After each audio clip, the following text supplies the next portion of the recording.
कसै 70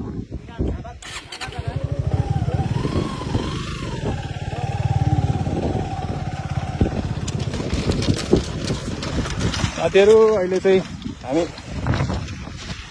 यो माई खोलाको पुल चढ्दै छौं यो बाँसको पुल एकदमै यस्तो डेन्जर छ है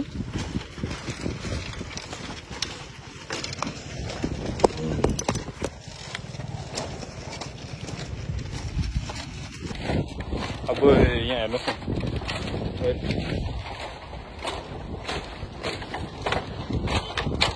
खराब छ पुलै मैले चाहिँ हाम्रो कस्टमरलाई दियो उहाँले दियो गाडी कुदाउनुहुन्छ भनेर अलिकति मलाई डर चाहिँ हैन भिडियो चाहिँ बनाऊँ भनेर मैले